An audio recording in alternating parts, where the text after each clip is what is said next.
Welcome, everyone, to the Real Whovians Cast Unlimited, episode 22. I am your host, Matrixlord212, and I'm with James. What's up, James? Hey, guys. All right, so this is a format where you can only be on the show once, and it basically spotlights on the individual member of the Real Whovians Cast I'm going to ask them a series of questions concerning Doctor Who. So, you ready, James? Yeah, go ahead, buddy. All right. So, James, what was your first experience with Doctor Who? How old were you? What year was it? What was your first episode? Who was your first Doctor? So I'm quite fortunate because before the reboot happened, my uncle was already a fan of the classic show. So he used to lend VHS tapes. Mm-hmm. Yeah, those things, Matrixlord will definitely remember them. They used to be a big thing. They don't exist anymore, right? Well, I still have my VCR and still have the videotapes, but they don't make blank tapes anymore, no. Yeah, it's a shame. They had a nice little touch because you could record. Basically, people used to record like the old TV shows. Yeah. That was our old version of piracy, guys. Yes. So even before that, I had like a black and white TV that I would watch Doctor Who on the UHF channels, which there was two dials, one for regular channels, which was channel 2, channel 4, channel 7, channel 9, and channel 11, I believe. And there was no other channels in between, no channel 1, no channel 3. And it was like CBS, NBC, ABC, channel 9 and Pix 11. And then we had this thing called UHF, which basically was public television, like you would pay for stuff to be on there in some cases. And I would watch, that's how I got introduced to Doctor Who.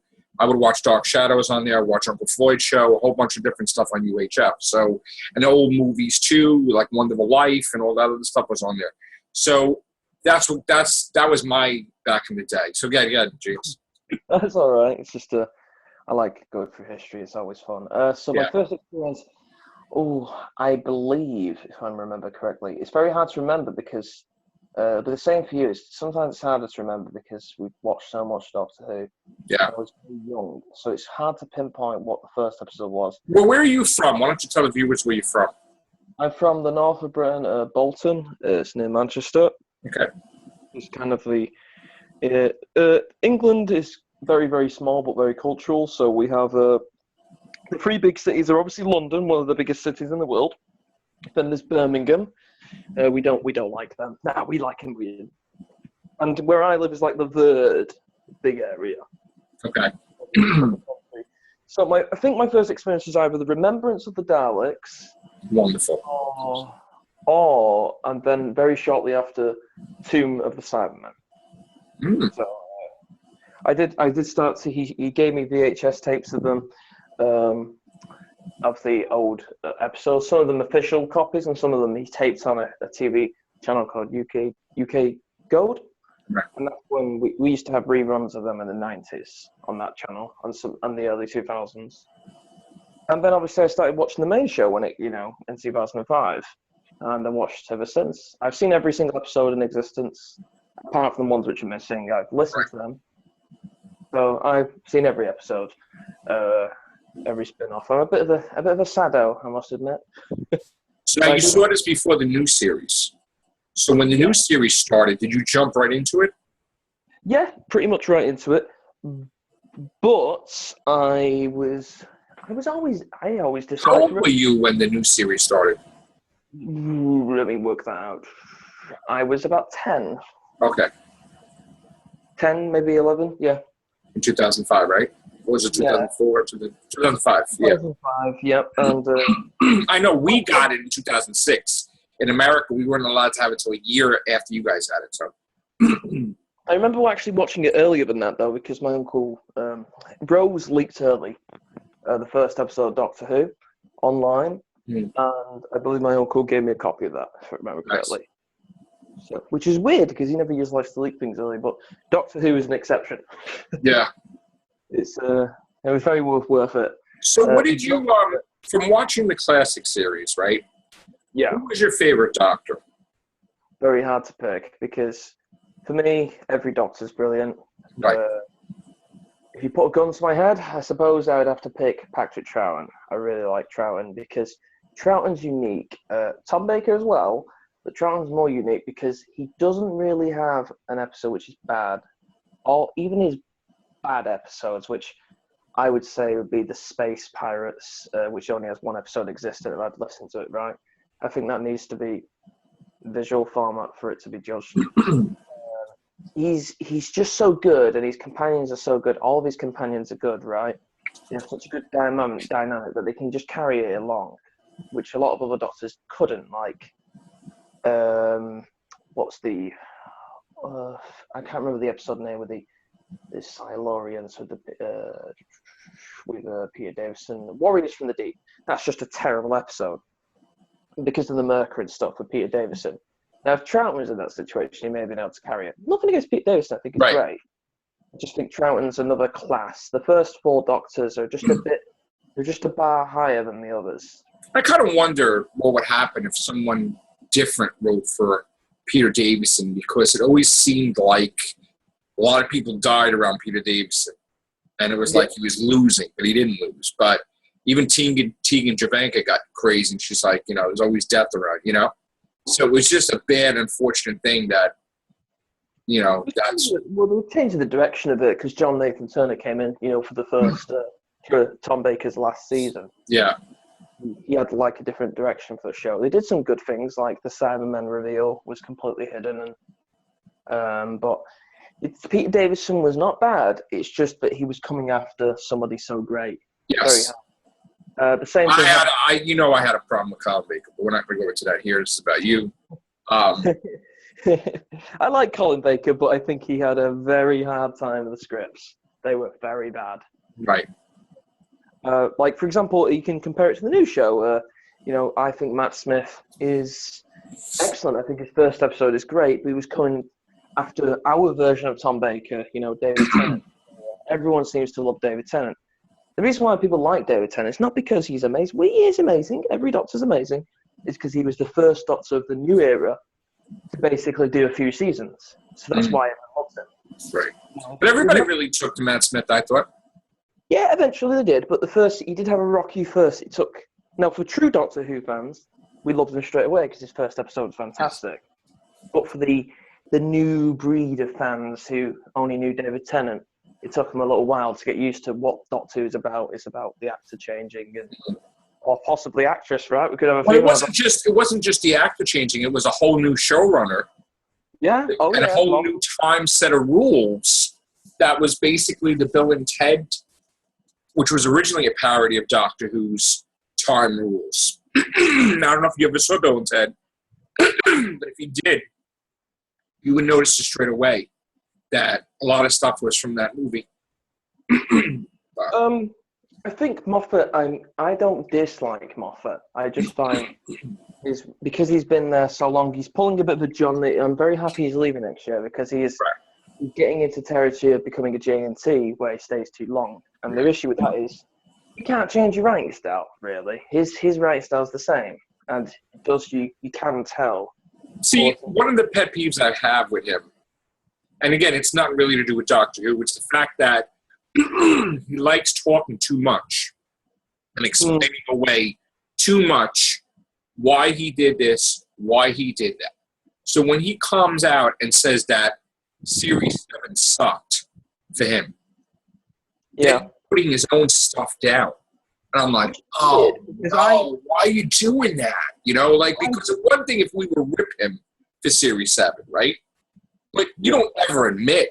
You don't really do that to yourself. He was basically saying he was so depressed that Matt Smith was leaving and Karen Gillan left, Arthur Darvill left, and then, even when Clara left. Well, they shouldn't have been in Season 7 at all anyway. They had a good... You see that he wrote it subconsciously with something going on. We tried to make every episode a movie. I didn't particularly like Season 7. It's really weird because my biggest criticism of Moffat is I think his beginning episodes of each season are always great. Think about Matt Smith's first episode, fantastic. Season 6 premiere, the double premiere with the silence, fantastic. Yeah. Season 7 premiere. Possible Astronaut and Day of the Moon. Season 7 premiere is where it flipped. I didn't like Asylum of the Daleks mainly because of plot holes. I actually liked it, even though there was plot holes. I understand that, but I really liked the darkness of it. There's a scene where they go through the incubation, where the old Daleks from the old episodes. Mm-hmm. And it mentions episodes like from Planet of the Daleks and stuff, and then it just shows the gold bronze Daleks, which was quite ridiculous and lazy. But to be fair, they did make up for that with the beginning episodes of Peter Capaldi's Series 9, so I suppose that made up for it. But what my criticism is early episodes usually good, and his finales always suck, like really badly. I hated the big Yes, I know. I hated the way they ended the silence thing.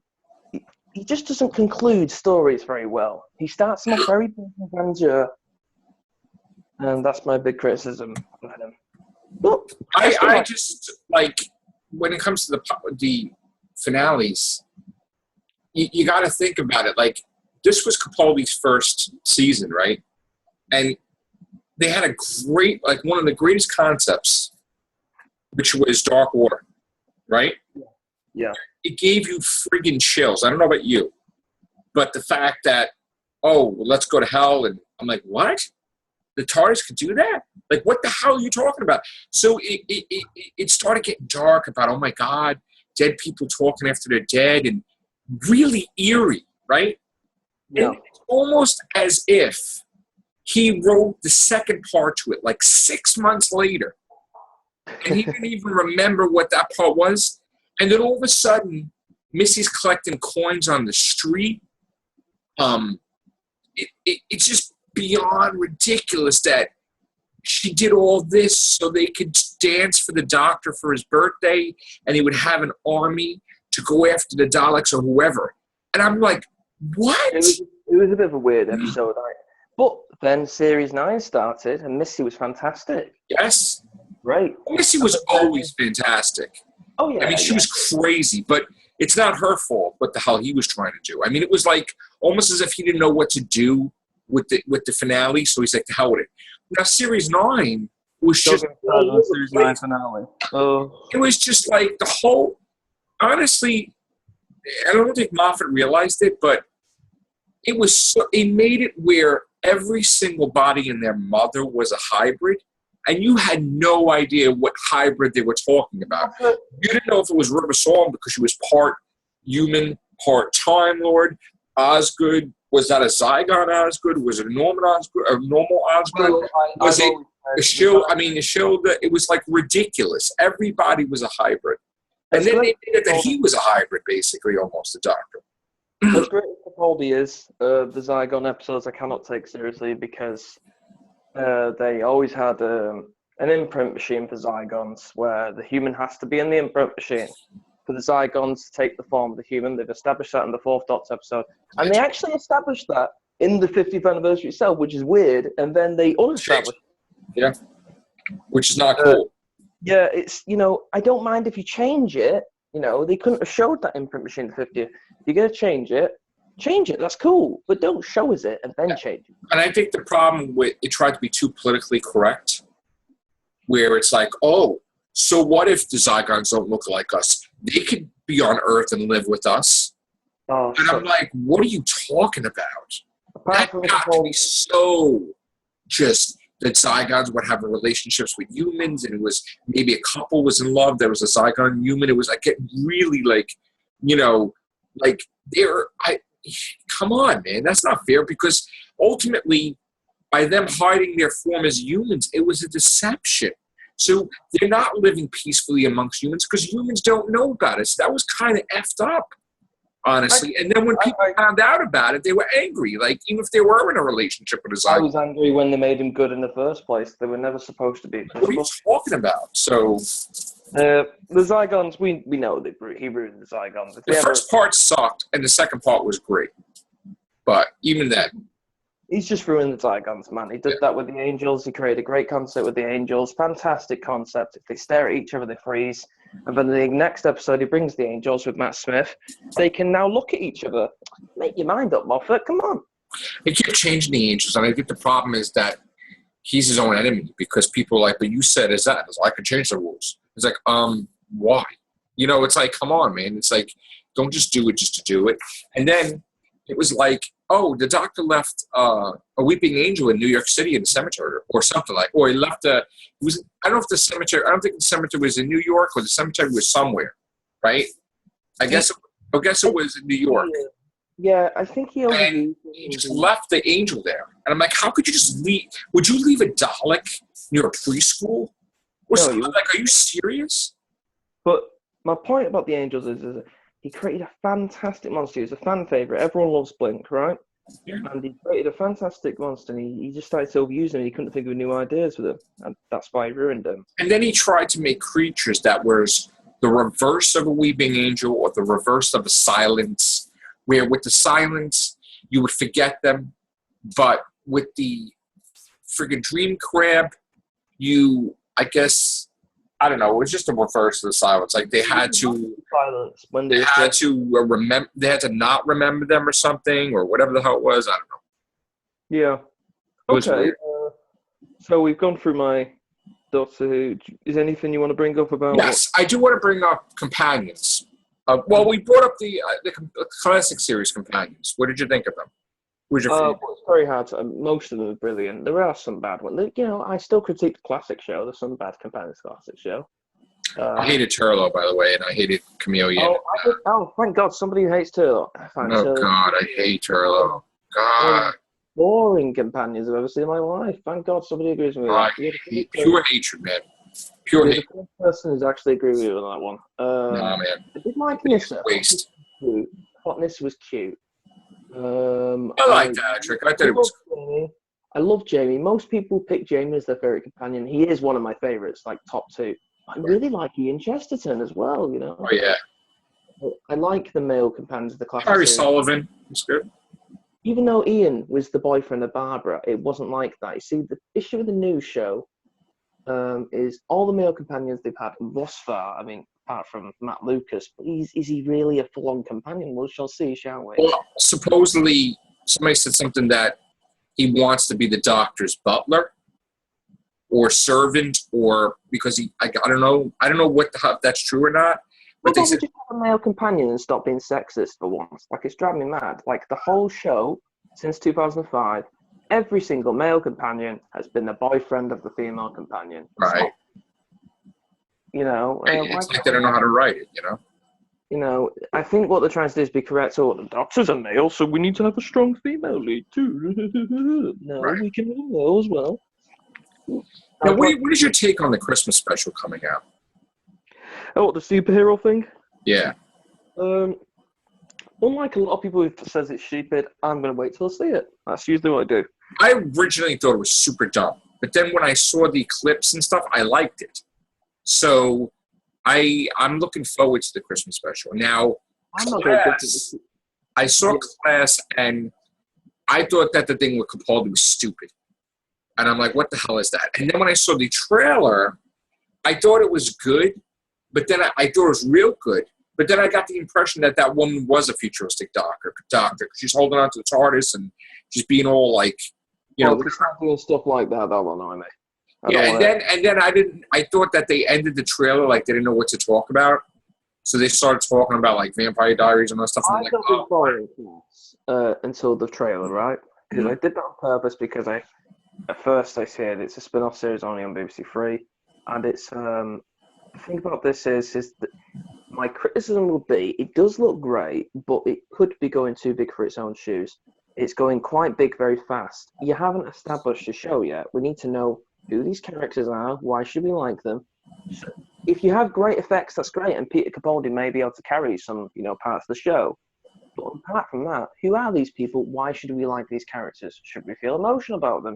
You need to have base. You need to have characters we're going to like. Because if I don't like your characters, then why would I be watching? And these are not the Crocs that were in the Matt Smith era. It's completely different. They're just saying, the Crocs are returned. No, they're not. It's sideways, and it's a different thing. So I hope they don't make it that it is the same Crocs, because that definitely shouldn't. Yeah, I don't want to go back in that can of worms. Yeah. No, thank you. So where do you want Doctor Who to go? What do you see it happening this year? I mean, a lot of people don't know what to think. I mean, some people are like, I just can't wait till Moffat's done and then Gymnall starts. Definitely very excited for Moffat to go. Now, it's not that I dislike the bloke, and I do not dislike some of his writing style. I cannot forgive him. I don't care what excuses he gives about the BBC bosses. He could have had the classic Doctors as cameos in that, especially if he could. Yeah, he could have. No excuses. William Russell should have been in it. Caroline Ford should have been in the special. There's absolutely no excuses. Not forgiven for that. And to be honest, because of that, I'm so spiteful. I think he should have gone by then. I know he pissed off a lot of his best friends when he changed the 50th to make it where there was another Doctor. People were flipping out. And people were flipping out that he contradicted everything that Neil Gaiman wrote about. That Neil Gaiman in Nightmare and Silver said that there was another regeneration. And then it's like, where is it? Like, what are you talking about? So, and the Christopher, Chris Ferguson, John, but you didn't have to write an old Doctor. It's a can of worms. He's done it now, and he's completely ruined the timeline. He can't. It is canon, but it's crappy canon, and they don't seem to mention it anymore now. It's that little own universe, isn't it? So we can just forget about it, really. Right. Just move on. Because he did make up for it in Series 9, at the start of Series 9 with the Davros. Yeah, that was really good. It was so good. He could write the best stories, but then he could also write the most. He don't answer any questions, confuses the crap out of people, and that's the problem. It's like, if he finishes this season and he don't answer anything, then what's his legacy made up of? Just unanswered questions forever? That's not right.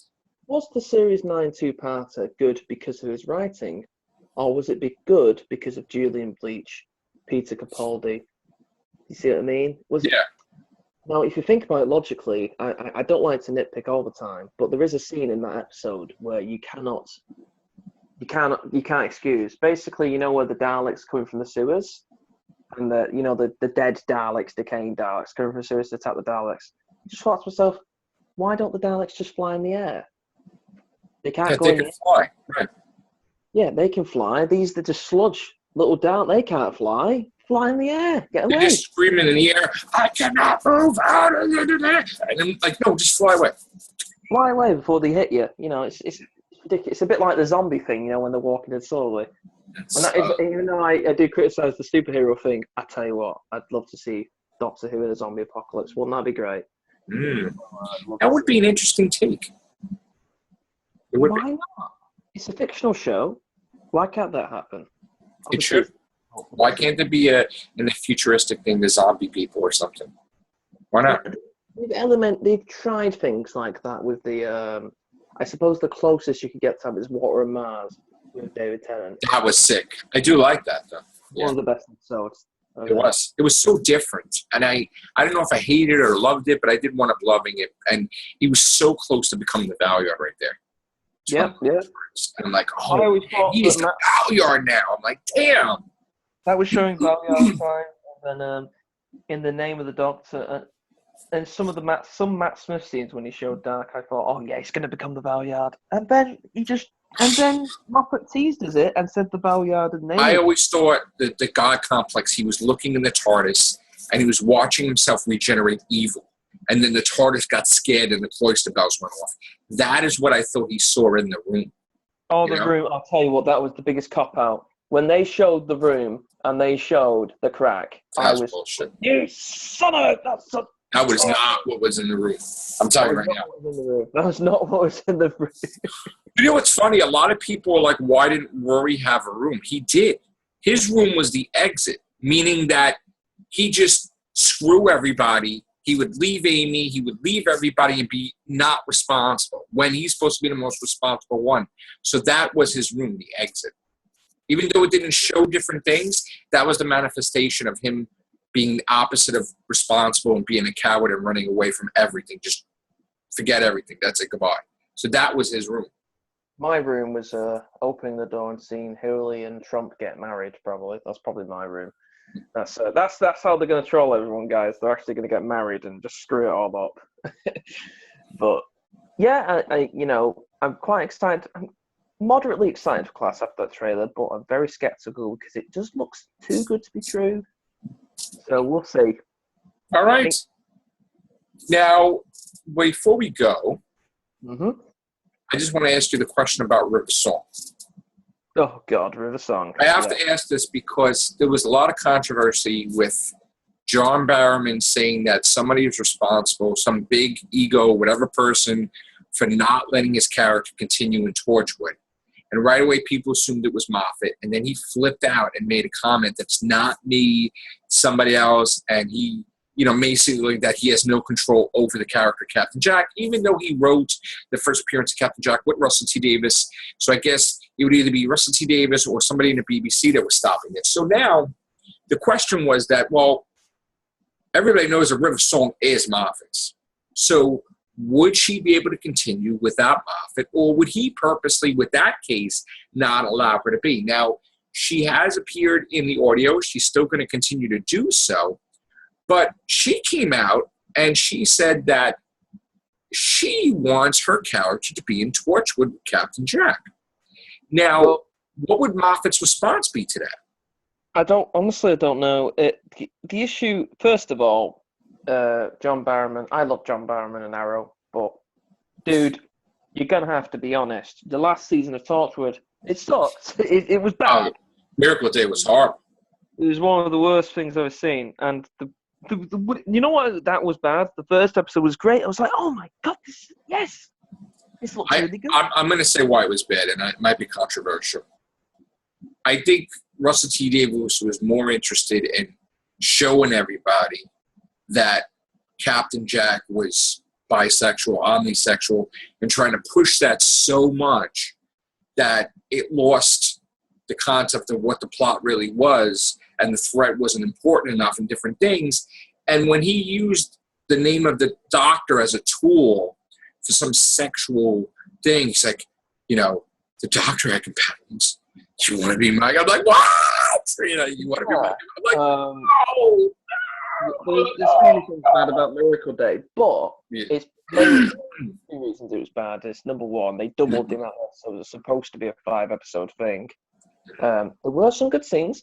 There's always good and bad. The scene where they burn those people, they incinerate them, but they still can't die. You just see the eyeballs, yeah? That was very dark, very good. And then they ruin it completely by the end scene at the end.